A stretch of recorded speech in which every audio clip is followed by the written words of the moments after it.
यायचं काही बी हल्लं नाही गच्चाही मी जडत टाळी वाजी भोवता जन्माचे साकडे संताचं दर्शन व्हावं माझं पुढं होतं देवाकडे घेतलं बाबा का या शरीराचं दिव्य रूप झालेलं आहे अभंगाचं तिसरं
आलिंगन संताला दिलो दिव्य झाली माझी काया हे काया आहे ना हे नाशिवंत आहे नाश पावणार आहे पण संताला आलिंगन दिल्याबरोबर हे दिव्य रूप झालेलं आहे मस्तक ते पाया माझं मस्तक माझं डोकं साधू संताच्या पायावर ठेवलं मस्तक ते पाया वरी त्यांच्या जीवित साधू संतांच्या पायावर डोकं ठेवून आपलं कल्याण झालं पाया पडलं तर 2-3 फायदे सांगतात आयुष्य वाढतो बरं का पाया पडत गेलं तर आयुष्य वाढतं पाया पडलं धनाची प्राप्ती होते पाया पडलं देवाची प्राप्ती होते पाया पडलं पाप जळून जाते पुराणात सांगितलेलं आहे बघा असं सांगतात संतान नव्हतं भगवंताचं पूजा केल्याच्या नंतर भक्ती केल्यानंतर भगवंताने संतान दिलं आणि पंचांगामध्ये असं निघालं त्याची कुंडली फक्त 12 वर्षाचं आयुष्य तिला जगत नाही 12 वर्षाच्या पुढे मग काय करावं कोणाला सांगावं त्या लेकराचा आनंद मायबापाने घ्यायला लागले करता करता 11 वर्ष निघून गेले 11 महिने निघून गेले राहिलाच 1 महिना जवळजवळ 12 वर्षाचं पोरग 1 महिना कमी आहे तेज पुंज मुलगा आहे बघल्यावर दृष्ट लागावी अशी त्या लेकराला त्या गावात एक महात्मा आला आणि त्या महात्म्याचं दर्शन घेण्यासाठी बरेच लोक गेले आणि त्या मायबापाने गेले मायबापाने दर्शन घेतले मायबापाला आशीर्वाद मिळाला मायबापाचं बघून त्या लेकराने दर्शन घेतल्यानंतर त्या लेकराला बघल्याबरोबर त्या महात्म्याच्या मुखातून एक आशीर्वाद निघाला आयुष्यमान मायबाप रडायला लागले तुम्ही आयुष्यमान सांगितलेलं आहे फक्त 1च महिना त्याचं आयुष्य हा असं आहे का? हो. नाही म्हणलं, माझ्या मुखातून शब्द निघाले कधी वाया जाणार नाही. असं आहे का? इकडे ये रे बाळा, तुला कोणता देव आवडतो? त्याने मला महादेव आवडतो, भोलेनाथ मला आवडतो, कैलासपती आवडतो. असं आहे का? एक काम कर, त्या अरण्यामध्ये एक महादेवाचं साळण पिंड आहे, जाऊन धर बाबा त्याला आणि 1 महिना तिथंच बस. हो बसतो. गेला महादेवाच्या पिंडीला कवटळून मिठी मारला आणि भजन करत बसला. ओम नमः शिवाय, ओम नमः शिवाय, ओम नमः शिवाय करता करता महिना टाळला. महिना संपला. ये मला पास टाकल्यावर बरं महादेवाच्या गळ्यात पडलं. महादेवाला राग आला. महादेवाने त्रिशूळ अंगावर घेतलं. त्रिशूळ घेतल्याने यमाच्या अंगावर गेला. यमाने म्हणला, तुम्ही देव, मी नौकरदार आहे तुमचा आणि तुम्ही सांगत ते मी ऐकणार आहे आणि मला का मारता? सांगितलं, अरे तू नौकरदार असून आमच्या गळ्यामध्ये, माझ्या गळ्यामध्ये फास, मला मारतोस का? नाही, तुम्हाला नाही. त्या पोराचा आयुष्य संपलं. त्या लेकराला घेऊन निघालं. अरे त्या लेकराला कसं न्यायशील तू? त्यानं मला धरलेलंय, पण आयुष्य संपलं. येड्या, एका महात्म्याच्या मुखातून त्याला आशीर्वाद मिळालेला आहे, त्याला नेता येत नाही. यमाने म्हणलं त्याला अल्पायुष्य. अल्पायुष्य नाही, एका महात्म्याच्या मुखातून आयुष्य निघालेलं आहे, त्याला 14 कल्प आयुष्य दे. म्हणून मार्कंडे महामुनीला 14 कल्प आयुष्य मिळालं, फक्त पाया पडल्या मुळे. बरं का? 14 कल्प म्हणजे, कल्प म्हणजे किती माहित आहे का? एखादं किती शून्य कोणाला माहित आहे? कोणाला माहित? मला बी माहित नाही. जाऊ गणित नावाने सांगतो. घड्याळाला काटे 3 राहतात, सेकंड, मिनिट, तास. 60 सेकंदाचं 1 मिनिट. हा, मिनिट. 60 मिनिटाचं 1 तास आणि 24 तासाचं 1 दिवस आणि 7 दिवसाचं 1 आठवडा. 2 आठवड्याचं 1 पंधरवडा. 2 पंधरवड्याचं 1 महिना. 2 महिन्याचं 1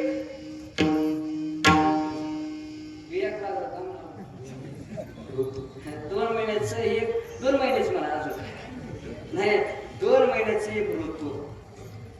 6 ऋतू आहेत.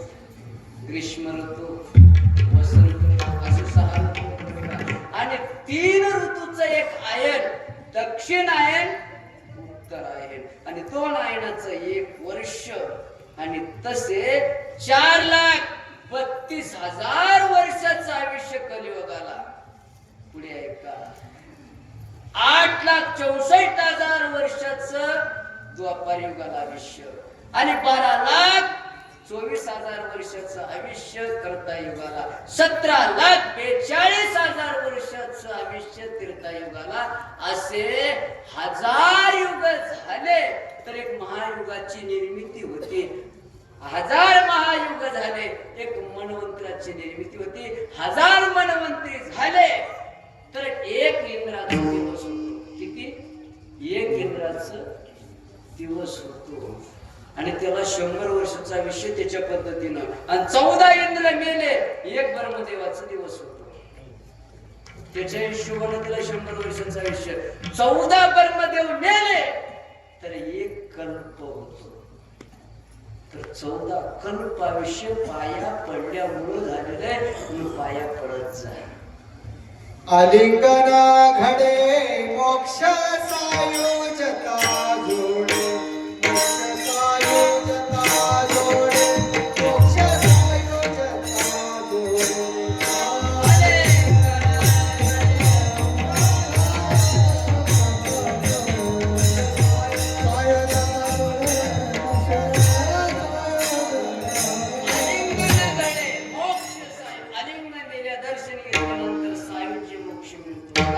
प्रेत निघालं. जाता जाता जाता जाता त्या मेलेत्या माणसाची बायको ज्ञानोबराया आणि निवर्ती दादा, स्वपन काका, मुक्ताबाई 4 भावंड जात होते. जात असताना लगेच त्या आईने बघितली, माझा नवरा मेलेला आहे, मला सत्ती जायचंय. उगं जाता जाता महात्म्याचं दर्शन घेतो, पाया पडतो. ज्ञानोबरायाच्या पायावर ज्ञानोबरायाच्या मुखातून शब्द निघाला, सशब्द निघाला, सौभाग्यवती रडायला लागले. मेलेला प्रेत आहे, माझा नवरा आहे, मरून गेलेला आहे, मला सौभाग्य कुठं आहे? हो, आता मी कुठं सौभाग्य? महाराज तुम्ही बोललेलं कुठलं आहे? नाही, माझ्या मुखातून शब्द निघाले वाया जाणार नाही. ठेवा खाली, ठेवा खाली म्हणजे मी ठेवले. नाव काय तुझ्या नवऱ्याचं? सांगितलं सच्चिदानंद. सांगितलं सत्य चित्त आनंद असणारा मरता कसं? उठ आहे सच्चिदानंद बाबा, उठ. उठून बसलो मेलेलो. तर म्हणला मी मिळतो, मला कोण उठले? महात्म्यानं ज्ञानावराय मला कशाला उठिलात? आता मी जगून काय करू? मला राहायचं नाही, संसाराकडे जायचं नाही. ज्ञानावरायने सांगितलं एक काम कर, मी सांगतो ज्ञानेश्वरी तू लिहून काढ. आता जे ज्ञानेश्वरी वाचते का नाही आपण, ते जिवंत माणूस लिहिलेलं नाही, मेलेलं माणूस उठून लिहिलेलं. म्हणून शेवटला ज्ञानावरायने शेवटला कवी सांगितलंय सच्चिदानंद बाबा आदरे लेखकू झाला. ज्ञानेश्वरी ग्रंथ साधारण नाही, पारायण आहे काही? ज्ञानेश्वरीचं पारायण आहे? हा, ज्ञानेश्वरीचं पारायण नुसतं करू नका, एक तरी ओवी. पारायण नुसतं करून कागद फाडण्यापेक्षा त्याच्यातली ओवी जीवनामध्ये उतरवा. मरेपर्यंत ज्ञानोराय संघ गाता. ज्ञानेश्वरी पारायण करण्यासाठी नाही, एक एक शब्द आपल्या जीवनाचं कल्याण करतो, एवढी ताकद आहे. बघा मी कधी सांगतो बरं का, आपणाला भांडण मिटवायचं असेल तर ज्ञानेश्वरी काढून बघा. 50 वर्षापासून भांडण चालू आहे, मिटतच नाहीये. कोर्टात भांडण चालू आहे, त्यानं 10 एकर ऐकला, यानं 10 एकर ऐकला, भांडण मिटत नाही. भांडण मिटवायचं आहे का? एक गोवी सांगतो, ते दररोज 108 वेळा म्हणा. दररोज 108 वेळा म्हणा आणि 108 दिवस त्याचं जप करा. तुमचं भांडण सहज मिटून जाते. ओवीचं नाव आहे का, जे खळांची गणपती सांगतो त्या 70 कीर्ती वाढत होता. एकच ओवी जीवनाचं उदाहरण. बघा एकाने म्हणलं मला लिहता येत नाही. अरे बाबा रोज उठ आणि एका पानावर नुसतं बोट फिरव. परमपूज्य गुरुवर्य चैतन्य महाराज देवळकर, परमपूज्य चंद्रशेखर बाबा म्हणतात, अरे ज्याला लिहता येत नाही त्यानं बोट फिरवू द्या, म्हणजे ज्ञानवराने त्याच्या बोटाला धरून जीवनभर नेतात रे बाबा. एवढी ताकद त्या गात्यामध्ये ज्ञानेश्वरीमध्ये साधारण नाही. म्हणून फक्त पाया पडल्यामुळं मेलेलं माणूस उठलं, एवढी ताकद आहे बर का. म्हणून असं पाया पडत जातो. तुकोबराय म्हणतात समाजाचं चरण मला पावलेले. 3 चरण झाले, अजून एक काय काय लोकांनी मला डोळ्यानं सांगत बंद करा, बंद कर. महाराज म्हणतात आलिंगन संताची या दिव्य झाली माझी काया, मस्तक ते पाया. त्यांच्या पायावर मस्तक ठेवलं, माझ्या जन्माचं सार्थक झालं असं साधू संत महात्मे. मी धन्य झालो. तू का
टांगणी आलो पुढे भारत पुणे तुकोबरे म्हणतात मी धन्य झाले माझं भाग्य उदयाला आलं माझं शरीर दिव्य रूप झालेलं आहे आणि मला संतांचं दर्शन मिळालेलं आहे बघा साधू संतांचं दर्शन होणं पुण्य फळाला यावं लागतं तुमच्या गावचं पुण्य फळाला आलेलं आहे तुमच्या गावामध्ये सप्ताह होते म्हणजे साधू संत महात्मे येतात याचा अर्थ आहे तुमच्या गावात पुण्य आहे आणि ज्या गावचं पुण्य संपते त्या गावातले सत्य बंद पडतात आणि किती वर्षापासून चालू 8 वर्षापासून तुमच्या गावात सप्ताह चालू आहे म्हणजे गावामध्ये पुण्यवान लोक येतात तुमच्या गावात केलेलं परमार्थ देवाला आवडलेलं आहे म्हणून तुमच्या गावात 8 वर्षापासून हे पुण्य चालू आहे तुम्ही धन्य होता बर का कारण तुमच्याकडे सत्याच्या निमित्ताने महात्मे लोक येतात आणि तुम्हाला दर्शन देतात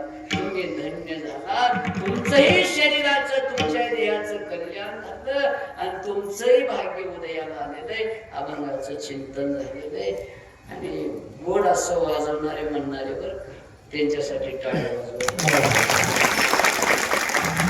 यांनी जर म्हणला एक लेडीज म्हणजे एवढीच वाटत बाईचा आवाज असते काय खाऊन ते आवाज तयार केले देव जाणे मी बी बक्कळ म्हणायला बोलवतो माझं ताळमेळच लागणार सगळं आई बापानं कोणचं पुण्य केलं असं त्यांना जन्म देते आणि दुसरे साऊंड सिस्टम साठी टाळी वाजवत सुरूला तुमचं नाव घेतलं नाही का एका ठिकाणी नाव भेटलं सुरूला शेवटपर्यंत ते चालत होतं करू का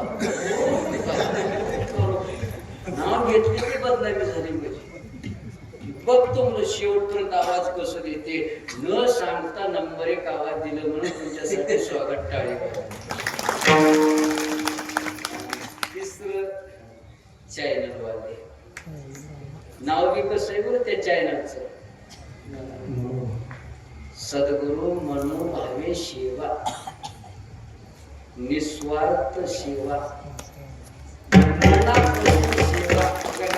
मनापासून सेवा कशाच परमार्थाची सेवा त्यांचे मालक असणारे आणि आपल्या वारकऱ्यावर नितांत प्रेम करणारे आणि माझ्यावर मी नितांत प्रेम करतात आमचे आदरणीय आहे प्रेम प्रत्येक दादा त्यांनाही शतकोटी धन्यवाद देतो आणि त्यांच्या चॅनलला सगळ्यांनी सबस्क्राईब करा बरं का लाईक करा उद्या तुम्हाला कीर्तन ऐकावं असं वाटत असेल महाराज मी जर मेला चिंता करणं का अजून मी मरणार मला सांगितलं बरं का आमचे रमेश पाटील महाराज दरवर्षी घ्या तुम्ही दिलं तर काय येईल म्हणजे तारीख म्हणतो दुसरं काही विचार करणार का असे आमची असणारे प्रत्येक दादा गोड असं त्याचं कार्य मोठं आहे बरं का हो आपलं या गावातलं परमार्थ सप्ताह हे भजन हे कीर्तन पूर्ण जगतामध्ये जेवढे मोबाईल आहे सगळ्याच्या मोबाईलवर जाते बरं आणि खाली नाव राहते कोणी म्हणतात या गावामध्ये किती गोड परमार्थ आहे गावचं नाव परमार्थाचं जे जयकार करणारे आमचे प्रत्येक दादा वर्ग त्यांच्यासाठी मी टाळ्या सेवा भावे मनोभावे सेवा करतात अजून तिसरे मी आता 5-6 कीर्तनापासून बघतो इकडं आलं मला तब्बर खराब म्हणून आमचे गुरुजी कोणते बी हार आणलाय एकदा खारकाचे हार आणले एकदा चिक्कूचे हार आणले संत्रीचे हार आणले एकदा जांबाचे हार आणले एकदा शेप तिचे हार आणले महाराज खावा आज दुसरं लय जोड दिसलं अननस आहे आणि ते इथून आले नाहीत बसव कल्याण कुठे बघा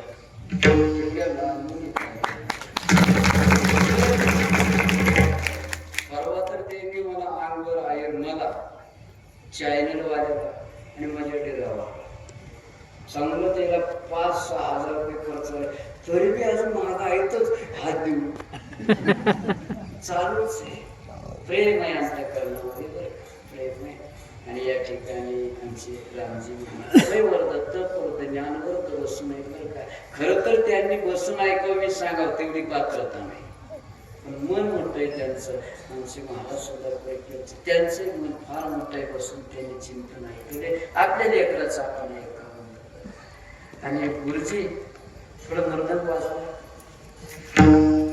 येते की किती म्हणून वाजवा फार सत्यामध्ये वाचे ना मन डबल आहे की पाकिट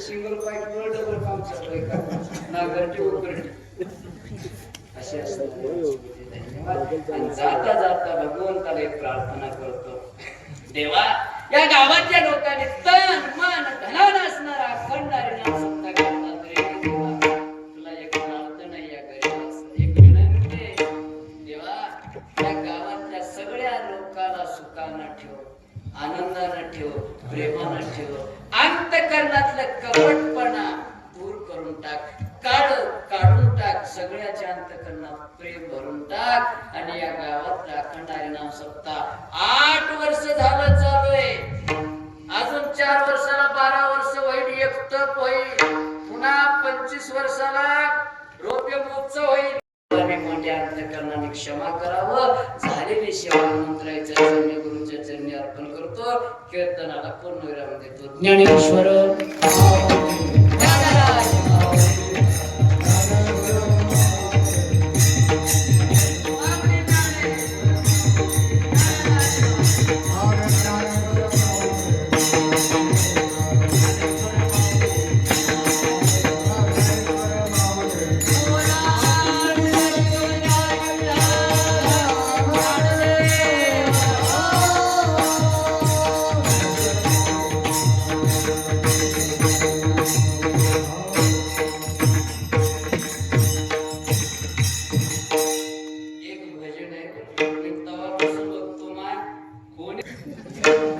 सगळ्याकडे नजर देते सगळ्याकडे बघते कोण वाचनाचं लय त्याच्या हातात जाऊन निवांत बसते आणि एका वर्षापर्यंत त्याच्या महाग गर्दशा लागल्यावर सांगत राहते म्हणजे लोकांचं काम घेऊ नका हाताने टाळी वाजवा हात वर करा पलीकडे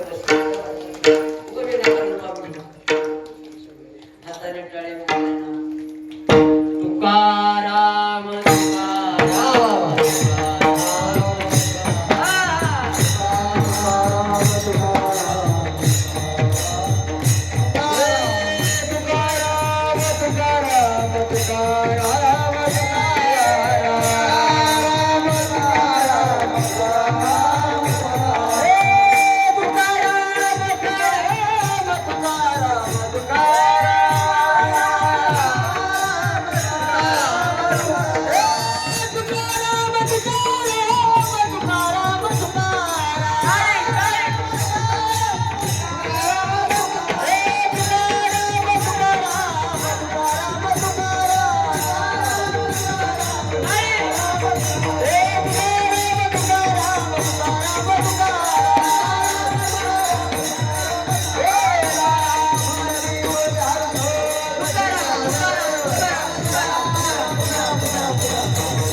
Hare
Krishna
रे